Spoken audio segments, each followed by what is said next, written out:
Hello everyone and welcome to Kick It to Scoops. I'm your host Cooper Gretsch, the sole admin of AFL information, trade rumours and results. Got a very loaded show for you guys today. But the first thing I was going to say was, you've seen the clip there of one of my favourite wrestlers ever, Liv Morgan, accomplished her dreams 8 years in the making, 8 years without being a tag champion for her former Riot squad, who left up until the last few years. She's been on her own for up to almost 2 years.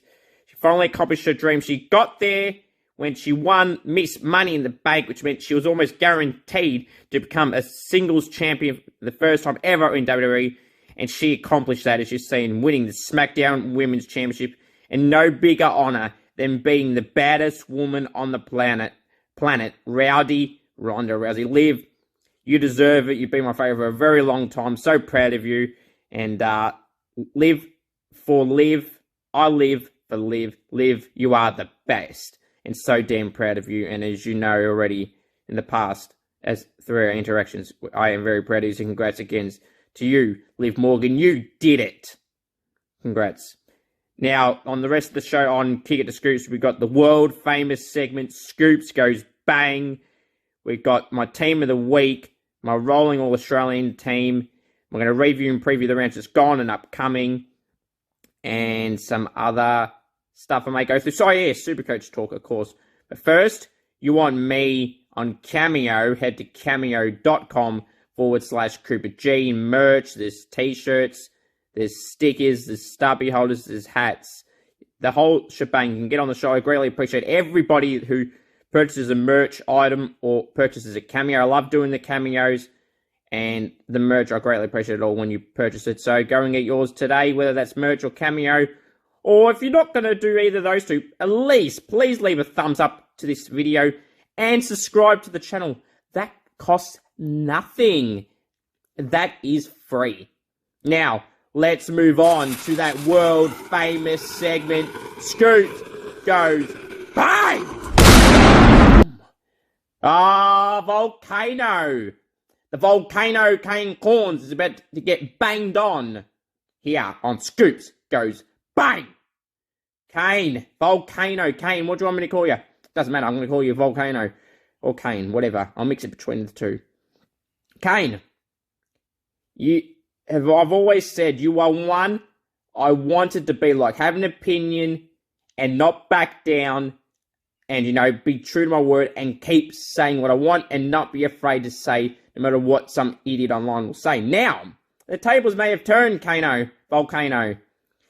I don't agree with this comment. You made a disrespectful dig at North Melbourne for cheering off Mitch Duncan, who for Geelong played his 250th game. North Melbourne, yes, they may have lost by 112 points, Kane. So what?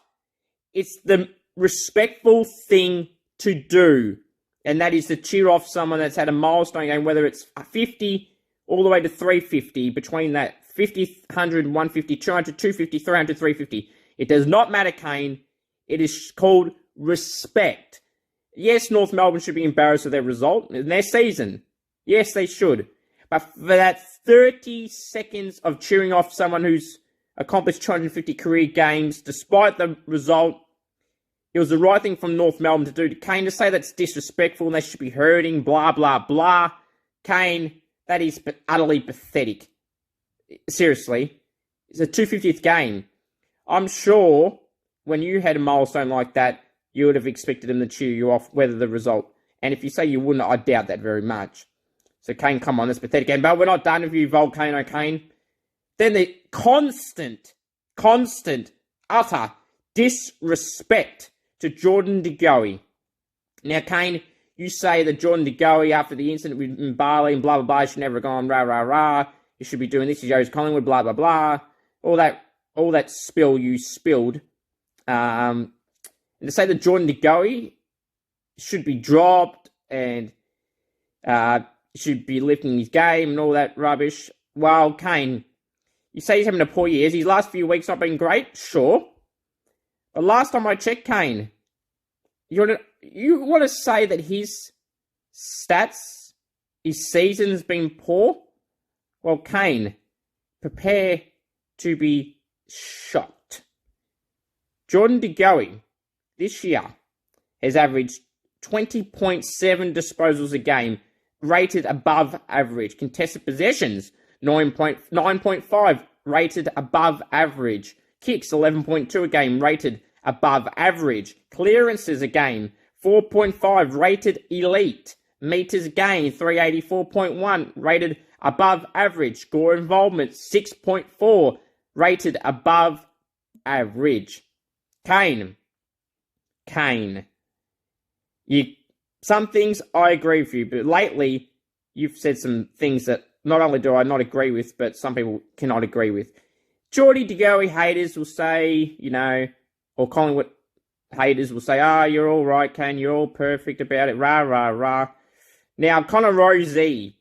Now, I like Connor Rozee. I think he'll be a great player, and he will be. If he isn't already, he definitely will be. Kane, if you want to compare the stats between De Goey and Rozee, Rozee's only averaging one more extra possession per game this season. So, if you think Geordie's had a bad year, going by his stats, what's that make Connor Rozee's season? Kane, lift your game. Pathetic, Kano. And someone that also said they'd come on the podcast and then barred off rumours. Come on, Kane, I thought you were better than that. Now, staying back to the disrespect shown to North Melbourne by Kane about Duncan getting cheered up by North, which was the right thing by North to do. The disrespect shown by Richmond. Jack Darling played the same games as Mitch Duncan played this round in his career. Game 250. Jack Darling, as if you didn't see when he was cheered off from his teammates for his 250th after the loss against Richmond, was Richmond anywhere to be seen? Was Richmond anywhere to be seen cheering Jack Darling off? Nah, they were gloating about their victory with each other in the middle of the ground. Now, for people to say, Cooper, they obviously didn't mean it. Well, clearly they did, because why was not one Richmond person there? Hardwick, any of the players, any of the staff, not one member there was cheering Jack Darling off. And then in the background, I've seen about, while Darling, after he was carried off, they were walking down the tunnel, I could see in the background, you could just see one Richmond player trying to run over. That is utterly ridiculous. A pathetic from Richmond. Dimmer, you wouldn't be happy if someone did that to your buddy Trent Cotchin or Dustin Martin or anyone in your team. So that is pretty pathetic from Richmond, and they should be owing Jack Darling and the Eagles an apology for that. Lift your game, Richmond. Pathetic. Now, the umpiring in the St Kilda Carlton game was utterly ridiculous. It was like 23-9 all game. Now, people say it's not always the figure. No, it's not always the figure. But the blatant bias showed towards Carlton in the umpiring. Thank Christ we didn't lose, because this would have been a much bigger issue than it is right now. People say, Carlton lost because of their goal kicking. No. They got a lot of free kicks resulting in some of those scores, so you could eliminate that. So it wasn't because of goal kicking. Cal Woodcock gave Charlie Curnow a bath. He destroyed him. The umpiring was an utter disgrace. And for Carlton people, they had 11 free kicks in a row at one point, or 11 free kicks out of 12. And the fans of Carlton, were whinging about umpiring. I was there, clearly, and hear a lot of Carlton people around me complaining about umpiring. You gotta be kidding me. Are you utterly blind and stupid? Carlton people were Bronx cheering when they were getting free kicks. You got 11 out of 12 in a row. Or out of the 12, you got 11. And you were Bronx cheering during that 12? You gotta be kidding me. What are you on? You got spoon-fed free kick after free kick after free kick. Dan Butler didn't have the ball. He was tapping the ball. The ball wasn't in his possession. This was one of the main ones. Butler tapped the ball forward. Didn't have the ball in his hand at all. Was tackled. Should have been holding the man, shouldn't it? Nah, it was even holding the ball. What a joke. The umpiring has been trash all year. And that example on Butler was one of the worst calls all year. How can someone tap the ball, not hold the possession of the ball, get tackled by the opponent, and the opponent got a free throw on the ball? We shake our head in disbelief of the shit umpiring again this week. Embarrassing. They tweaked the stand rule. Great. How about you tweak what's free and what's not? Do you know your own rules? Jeez. Lift your game. I say lift your game every week. But you continuously do not lift your game. Utterly, utterly pathetic. Hope you guys enjoyed that world famous segment. That explosive edition of the world famous segment, Scoops goes bang. And I'll say again, Scoops goes bang. We'll now move on to reviewing round 16, and it was a very interesting round of footy. Before I go through the round, I actually want to mention off the top, for people that don't know, I've been saying it for about a month, the Scoops medal votes will not be announced on this show tonight or any round up until after round 23. The week between round 23 and week 1 of the finals will have a massive edition of the Scoops medal, essentially from round 15 onwards. Round 15 votes, etc. From round 15 votes onwards, from 15 to 23, with about 8 to 9 rounds of great edition. And I plan to make the show a massive episode solely just to be about the Scoops medal. Will it be Jack McRae? Will it be Clayton Oliver? Will it be Toik Miller? Will it be Andy Brayshaw? Will it be Petrarca? Will it be Jack Sinclair? Who will it be? You'll have to wait and find out then. Will it be Rory Laird? Also, Josh Kelly? Don't know. You're going to have to wait and find out. Now, let's review round 16. All the way back on Thursday night at the Gabba, it was the Lions defeating the Bulldogs by 41 points, 108 to 67. In a milestone for Jack McRae, it was a milestone to forget in terms of the result. He done all right himself. Norton was well held. I know he kicked 2, but well held by Andrews and Adams. 108 to 67. Zorko done a hammy early, so he missed a fair bit. McCluggage was one of the Lions' best players. Charlie Cameron kicked 4, so he was one of the good players for them as well. And Lockie Neal, of course, but he always is good. And he's obviously a contender for the Scoops medal as well. Friday night, when the Saints silence the doubters, Liv Morgan style, was silence the doubters. The Saints, 15-point victory over the Blues, 78 to 93. I was nervous going in, but in typical Saints fashion, we lose to a rabble in Essendon, and then we beat someone who's playing well in Carlton. Oh, the merry-go-round of being a Saints fan. 93, Road Marshall, Paddy Ryder. Paddy Ryder was awesome. He was the game changer, along with Gresh and Timmy Membry, Max King, Brad Crouch, probably forgetting someone. Cal Wilkie was awesome too. Jack Sinclair, he was probably BOG, 37 possessions, 80+% efficiency, 600+ metres gained. Sinks is a lock for All Australian. If you think he's not, I don't know what you're on. Saints was great. Carlton was disappointing. Paddy Cripps, although he had high possessions, he wasn't really effective with those. Same with Sam Walsh. Lewis Young was probably Carlton's best player, to be honest. On Saturday, an upset. Essendon, 95... Sorry, I was about to say destroyed. They spoilt Luke Parker's 250th game with a 9-point victory over the Swans, 95 to 86. Stringer was nowhere to be seen in the first 3 quarters, done okay in the last, but he cannot put a consistent 4-quarter performance. Zach Merritt kicking 3 and have about 24-25 touches as the Bombers' best player. For the Swans, Parker in his milestone was their best. Chad Warner as well was in their best as well. Disappointing though for the Swans, and Johnny Longmire was furious with that result, and so he should be.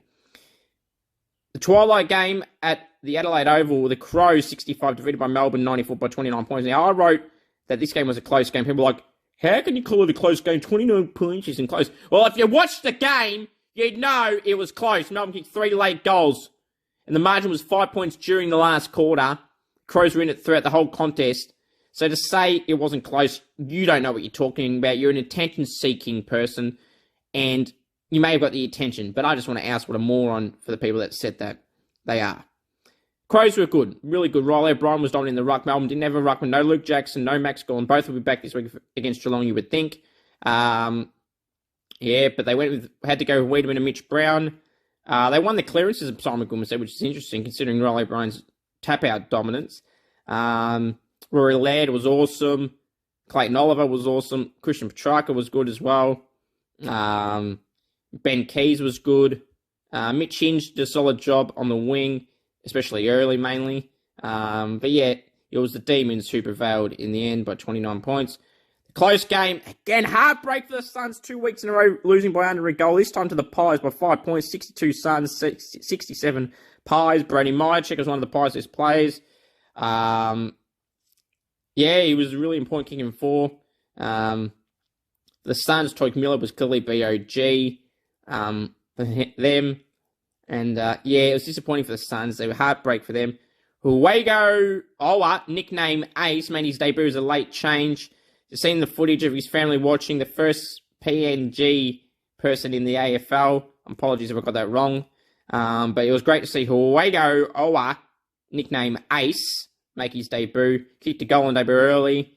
You've seen the footage post and during the game how proud his family was. So congrats to Huego Owa, nicknamed as Ace.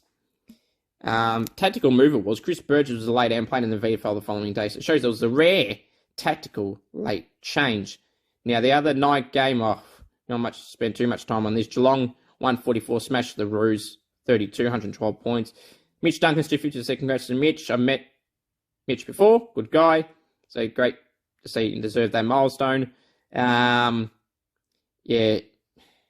what more can I say? Unfortunate for the Roos. Dave Noble's in trouble, although I don't think it's his fault. I think it's the list management, Brady Rawlings. Interesting. Yeah, great list management, Brady. And everyone else that supposedly at Champion Data all nicked off. Resigned. Yeah, that's all to say. Geelong were dominant. Hawkins Cameron was clearly the Geelong's best players. Davies Uniac was the Roos. That's all. Dangerfield came back finally after missing about a month. They'll have a 5-day turnaround against Melbourne on Thursday night, which we'll get to later. Oh, also, I want to mention too in the Saints game, Hunter Clark. That was a sickening clash of heads with Dan Butler. And Jackie News was in the middle. He moved. So Butler and Clark smashed heads. Sad to see Hunter Clark. A facial compound fracture injury. They say he will miss weeks. They haven't really said a day yet. So hopefully, Hunter, we wish him all the best. He is a follower on my page. People stalking our profiles going, he doesn't follow it. He does. I know he does.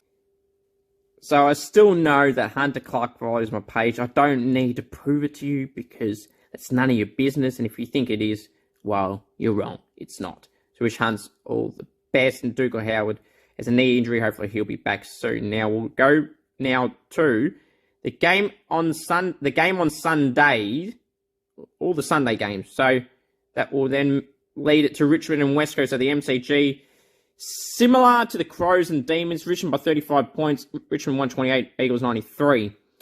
Great to see Nick Nat back. First game for the year, played Waffle last week. Marlon Pickett was probably Richmond's best player along with Liam Baker. For the Eagles, it was Tim Kelly, 2 goals, 40 possessions. It was great. Zane True played his first game, and true to his word, he did well. Pun of the pun there. True to his word, Zane True. Yeah. Tim Kelly was great. Jamie Cripps was great, king 3 and 24, or 25 might have been. It was awesome. Again, this was similar. There was a lead where West Coast clawed the way back, got into a couple of goals. 9 points, I think, and was at 1 point. Richmond got it, were leading around 20 for the majority of the game, pushed a few late goals late. The Eagles were in there, put in a great effort, starting to get plays back. Unfortunately, Elliot Yeo was injured again, so he'll probably miss the rest of the year realistically, I think. They won't rush him, risk him, I don't think. There's no point. But yeah, Richmond got the win in the end. The game, Giants home in horrendous conditions. The Giants, 72, defeated the Hawks 50 by 22 points. Unfortunately, both these sides can't make finals, but they can make some statements at the end of the year. They're both capable of, especially Hawthorn. They've been in Brisbane and Geelong this year. GWS had some wins as well. Yes, but Canelio, Whitfield, Taranto, Hogan, all some of the best players for the Giants and the Hawks. T. Mitchell, is he going to get 3 votes in this game? You won't know until the end of the year. He was great with 34 plus possessions for the Hawks. And the final game of the round, the Dockers and the Power. The switch was not flicked on by the Power. It was instead the Dockers giving them the old heave-ho. the Dockers by 8 points, 99-91 in favour of the Dockers, as I said. For the Power, Ollie Wines was pretty good with 39 possessions. Majority of them handballs for the Dockers. Andy Brayshaw, Will Brodie, Sean Darcy, Rory Lobb kicked 5. Brayshaw is a lock for the All-Australian. He is a lock for my Scoops medal. He's a lock for the All-Australian. He'll be in my All-Australian team. He's not going to fall out of that, even if he doesn't play the rest of this season. He's been that good. He's staying in. And he's definitely contended for the Brownlow. And he's in the conversation, at least, so far, for the Scoops medal. So, Andy Brayshaw was great. Will Brodie, I have him in my rolling All-Australian team. Will he stay in there at the end of the round? You'd think so. He will. He's been great this year. One of the best key recruits all year. With Hewitt and Lipinski in the conversation as well. And even Marbiel Chol. But, yeah, it was great for the Dockers. An important win. It may be a little too hard for the Power to get in. I'm not ruling them out just yet. Like the Gold Coast, I'm not ruling them just out yet. But it's going to be very hard. It's down to 12. It's been down to 12 for a while. But slowly creeping to just being 10 sides in the conversation. And I don't see the Bulldogs making it. So really down to 9. So, well, it's definitely 12 at the moment. Realistically, mathematically, they're all a realistic chance. But theoretically and factually, I don't see the Bulldogs getting in. I don't. And the Power and Gold Coast, I don't think so. So I would think it's going to be down to 9. The Saints are 9th at the moment, so I have to wait and see. But the Dockers, yeah, great win. Ollie Wants good. They want to get the Ruckman in, but Teagle's now injured, the mid-season recruit. Yeah, mid-season recruit. And then Scotty Lycett didn't play in the sample this week, come back from injury. So maybe back next week for the Powers game this week. So that's reviewing round 16 games. So leave your thoughts down below. It's now time to go through my round 16 AFL team of the week. So, the heavily debated team of the week, I'm going to go through it right here, right now. And if you're listening on Spotify and Apple Podcasts, I'll read it out so you know. First off, from the back line, subscribe to the channel. So, my round 16 AFL team of the week. From the back line, first the pockets, Cal Wilkie and Nick Dacos. Fullback, Sam Taylor. Halfback flankers, Jack Sinclair and Jordan Dawson. Centre half back, James Sicily. Wingers, Chad Warner and Ollie Wines. Centreman, Toik Miller. Half forward line consists of Timmy Membry and Christian Petrarca. Centre half forward, Jeremy Cameron. Forward pockets, Isaac Rankin and Jamie Cripps. Full forward, Rory Lobb. Ruckman, Paddy Ryder. Rovers, Tim Kelly and Clayton Oliver. Interchange, Rory Laird, Callum M. Brown from GWS, Charlie Cameron and Tom Mitchell. Emergencies consist of Jay Gresham, Lockie Whitfield, Josh Kelly, Jesse Hogan and Jake Lever. There's some other names I could have put, but I'm not naming 30 names in the emergency list. Now, reasons. Carl Wilkie, as I said earlier, gave Charlie Curnow a bath, destroyed him, so earned a spot. Taylor had about 15 intercept possessions in the wet, about 14, 15, 1%ers as well. It was all pretty obvious. Nick Dacos had 37 touches, and his elite efficiency, I think it was 95%. Nick Dacos. He was at 100% at 24 odd possessions. So he's been awesome for the position. He's a contender for the Rising Star for sure. I think he'll win it. Halfback line, Jack Sinclair had 38. He was awesome. Great efficiency as well, like Dacos. Game changers. Had some score involvements.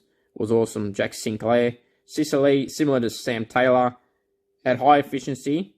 A lot of intercept possessions and a lot of 1%. I think he had 15 as well. He was around that, 14, 15. Jordan Dawson, I know he played more wing, but he can play halfback too, so I put him there. He had 30-odd possessions, kicked a goal, was important in the Crows, been in that conversation with Laird for the clash against Melbourne. Wing, Chad Warner kicked 3 and had 28-odd possessions, as a spot on the side for sure. Toik Miller had 38 and a goal. He was also the inspirational co-captain, along with Witts. Wines had 39 possessions, was good, but the majority of them were handballs. I actually considered him not being in, but he still had 39 and a decent efficiency in clearances. So Ollie Wines in the side. Timmy Membry kicked 4. Self-explanatory, was the game changer for the Saints. One of many game changers for the Saints. Jeremy Cameron kicked 5 and had 30 possessions. Well, that's self-explanatory there. Petrarca kicked 3 and had 28. That was self-explanatory. Isaac Rankin kicked 4. That was self-explanatory and about 18 possessions. And was the difference in that clash. for the Suns, been in the mix. Rory Lobb kicked 5 in an important clash in the middle of the game. Jamie Cripps was ever reliable, kicking 3, 25 possessions. Been really good last 3 weeks as Jamie Cripps. Polled in my votes, I think, 2 rounds ago. And he's in the conversation for the 2 rounds just got this week and last week. But you won't know until the end of the year. Paddy Ryder is a game changer for the Saints. Tim Kelly is close to BOG, 2 and 40. Oliver, 36 and a lot of clearances. Interchange, Rory Laird was close to putting him on the ground, but he's unfortunate to go to the bench. Kicked a goal on 36 possessions, was really good. Callum M. Brown from GWS, not Collingwood, kicked 4, about 16 possessions in wet conditions. You've seen Dean Solomon, one of the Giants' interim assistant coaches, was really pleased with his performance in his second AFL game. Charlie Cameron kicked 4, was bumped to the bench due to Rankin and Cripps' higher positions and impact in their game, but he's still really good. And Tom Mitchell at 36 and a goal was the Hawks' best player and one of the best players in the competition for the round in the midfield with the guys that are in already. So leave your thoughts down below. Gresh, Whitfield, Kelly, Hogan, Lever are all next cab off the ranks in their respectful positions. Now, we'll move on to what are we going to go through next, guys and girls? We're going to go through my Supercoach talk. Yeah, it was an interesting round in Supercoach. I did not stick with Jai Menzies. I went with James Cheetahs, who honestly did not prevail. I could have put Brady Hoff on the ground. I thought, I'll go Cheetahs. He's a mid. He's been dominating the VFL and he didn't really play in the midfield at all. I should have thought of that. I didn't think about it clearly. Hoff scored 71. Cheetah scored 26. So, not a good tactical move there. But the move I did put as captain, I went Riley O'Brien, no Luke Jackson. I thought I'm changing this. Riley O'Brien scored 127. I would have had it on Rory Laird. Laird did not. He scored 1 more point than O'Brien, so realistically it wouldn't have made a difference in the end. Took the risk. O'Brien had 45 odd hitouts and 15 odd possessions. I thought they would have given him about 150, but unfortunately somehow didn't. He's not Bonham Palace, he's not gifted points. And in Supercoach, don't tell me he doesn't get gifted points. Bonham Palace does, the most gifted player in Supercoach history. He just gets points for being on field. Even if he's on the interchange, he's gaining points somehow. But yeah, I scored 2,300. I'm going to get the exact score up in front of me in a sec, but somehow dropped in the ranking from top 9% to top 10. I scored over 2,300 and dropped a percent. I scored 2,321, I think it was. Bear with me, I've got to get it up in front of me. And I can't believe I scored that. Yeah, 2,321 I scored and somehow dropped a ranking. I cannot believe it. I've dropped, to top 10% now I'm in now overall. Top 30% for the round. I scored 2,321. Season average of 2,195, which is awesome. I scored 2,321 in the round, and it was top 30%. Gee, just shows how big the scores were in this round. So, disappointing. I made the 2 changes. As I said, Dry Menzies, I did not end up keeping in. It was James Cheetahs. And this week, I plan to upgrade Brady Hoff, which you'll see on the screen below. I've upgraded him to on the screen below. Or if you're about to be on the Spotify and Apple Podcasts, I'll read it out. But I ended up bringing in this week Ben Keys. It was Ben Keys or Jack Steele. Because of the scores, I'm going Ben Keys. At the moment, I could change that. I've gone Ben Keys at the moment. Just the one trade, Brady Hoff out. And then I put in, what's his name? Yeah, Ben Keys for Brady Hoff this week. And then Ben Keys clearly will be on the ground. Cheetahs will go to the bench. But now let's go through my team. Start off from the back line. This is my Supercoach team heading into round 17.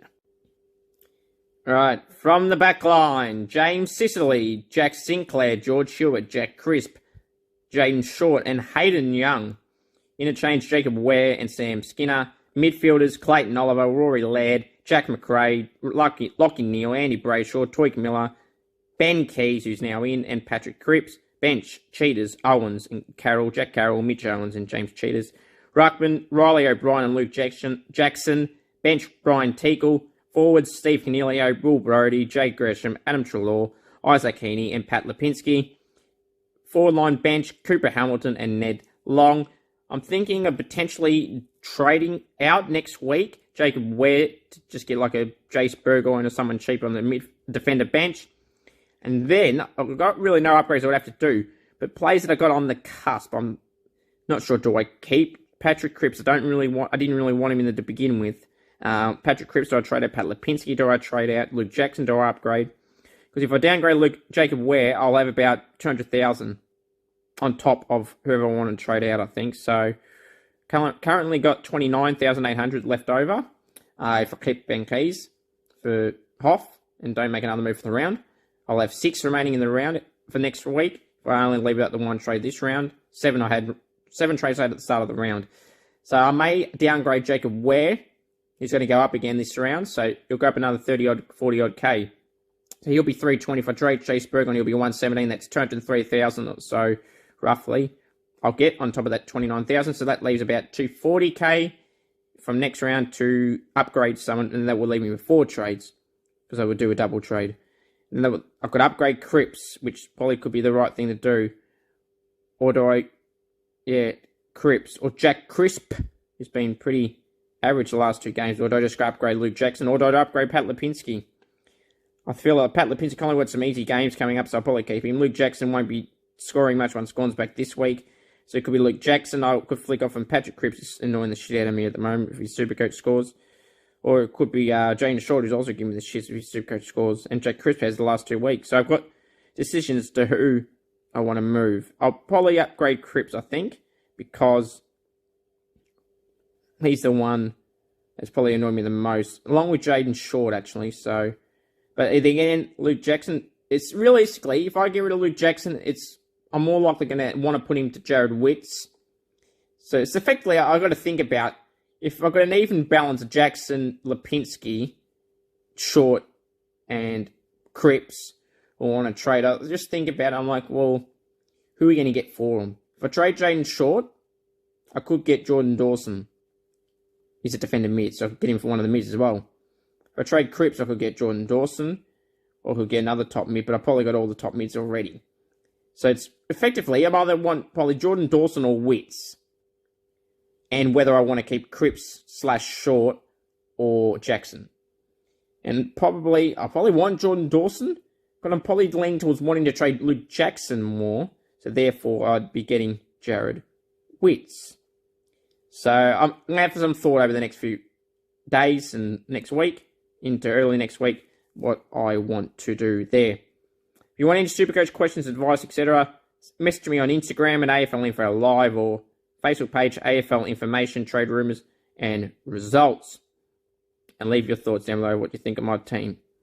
Again, if you're not in the top, if you're not a higher rank than me, you can't tell me mine's bad when I'm ranked higher than you. And just because you're necessarily ranked higher doesn't mean it's better. You can fluke around or could only be ahead for a round. So, yeah, we'll have to wait and see how we go. Now, let's go preview round 17.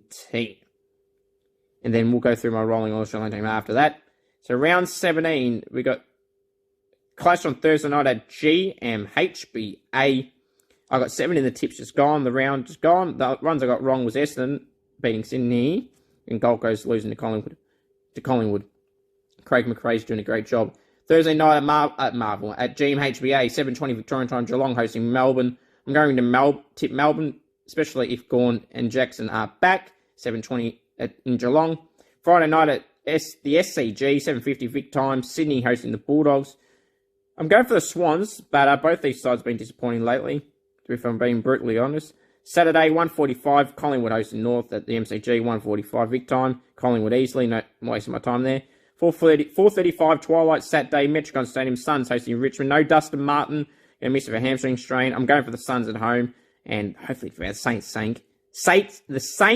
sake, Suns get the job over Richmond. Speaking of the Saints, they host the Dockers, 7:25 Marvel Stadium. One of the games of the round, the Saints hosting the Dockers, 7:25 Vic time at Marvel. Obviously going for my Saints. The key matchup in this game will be how the Saints combat Brodie and Brayshaw and Sean Darcy. It's going to be one in the middle. Dougal Howard will be out. Hunter Clark will be out. Tommy Highmore finally got in. Ratchet finally listened, eh? finally listened. You finally made the outs that I asked and got the majority. There's still no Campbell, Leanett, and Highmore. Highmore was sub. Surprising you go your mate Benny Long. You went Highmore and got subbed on for Dukes. Did a good job, 14 possessions. He had 5 possessions in 30 seconds. Did Tommy Highmore. Fan of mine. Appreciate you, Tommy. What you people are going to go look that up too. You don't like the page and follow the pages to talk or follow the page. You do realise that, right? But you can subscribe to this channel, though, on YouTube and on Facebook, Instagram as well. Saints, I'm going to go for, but yes, the key matchup to watch. It's Ryder, it's Marshall versus Darcy and Lobb in the ruck. Then you got Steele, and Crouch, and Ross, who's having a great year, against Brody, Brayshaw, and the man they call Nat Fife. James Ash had a great game on the weekend, so he's one you've got to keep an eye on as well. So I'm obviously going for the Saints. 7:30 Saturday night also at Marvel. That's the Saints game. You're full. Adelaide Oval. Power hosting the Giants. 7:30 Victorian time at the Adelaide Oval. I'm going for the Power. If the Power loses, their season is definitely over, so they have to win here. The Power for me. Sunday, first, 1:10 at the Gabba. Victorian time. Lions hosting Essendon at the Gabba. Going for Brisbane pretty comfortably. 3:20 at Marvel on Sunday. Hawks hosting Adelaide. 3:20 Vic time. Going for the... Going for the Hawks. But Tex, one to watch out. Tex, he may kick a bag, considering Hawthorn's undersized defence. Will Kyle Harding can come back against his old side? Probably not, because Hawthorn is seen heading towards a youth path. Will Day, we'll find out if he's suspended or not today. This has been recorded in the afternoon, so I'm not sure if he's been suspended yet. Going for the Hawks. Or I might. No, I'm going to the Crows. The final game of the round, West Coast hosting Carlton in Perth at Optus Stadium, 17th versus 5th, 4:40 Vic time. West Coast, Carlton, Optus. Going for Carlton, but beware of them Eagles. That's what I'll say. Beware of the Eagles, and Carlton will want to bounce back. Now, let's move on to my rolling All-Australian team. There is change, 2 changes, but we'll go through that in a second. So, from the back line, first, my rolling All-Australian team. My rolling All-Australian team after round 16. From the back line, first the pockets. Cal Wilkie and Sam Doherty. Full back, Sam Taylor. Half back line, Jack Sinclair and Jordan Dawson. Centre half back. Jordan Dawson is the inclusion, by the way. James Sicily at centre half back. The wingers, Josh Kelly and Jackson McRae. Centreman, Lockie Neal. Our forward line consists of Will Brodie and Rory Laird. Centre half forward, Jeremy Cameron. Forward pockets, Charlie Cameron and Charlie Curnow, the 2 Charlies. Full forward, Aaron Norton. I did think about taking him out, so you're going to have to lift this game, Norton, or you might be out. You might be shipped off. Ruckman, Jared Witts. Rovers, Clayton Oliver and Andy Brayshaw. Interchange, Toik Miller. The other inclusion, Jack Crisp, Sam Walsh and Ben Keys. So the changes after round 16 is in Jordan Dawson and Toik Miller. Yeah, in Jordan Dawson and Toik Miller out. Tom Stewart, suspended. And George Hewitt. Leave your thoughts down below. I wanted to include... I'm actually surprised. I did have Toikin at one point. I could swear I did. And if I didn't, I've now put him in. He had another BOG performance on the weekend. Jack Crisp is on the cusp of being dropped. A few poor weeks. If he has another poor week, he could be in conversation of being dropped out. George Hewitt's tampered off. Tom Stewart's still suspended for a little more. 3 more weeks or so. So, yeah, he's out. Missed a game early in the year as well, so he's missed a fair bit. Stephen May, I haven't put him in yet. Sam Taylor's been underrated this year. There's not many key position players that could go in the back half, and the ones that are in the mix have been suspended. Sam Collins, I suppose, is in the mix as well. But yeah, leave your thoughts on my rolling All-Australian team down below.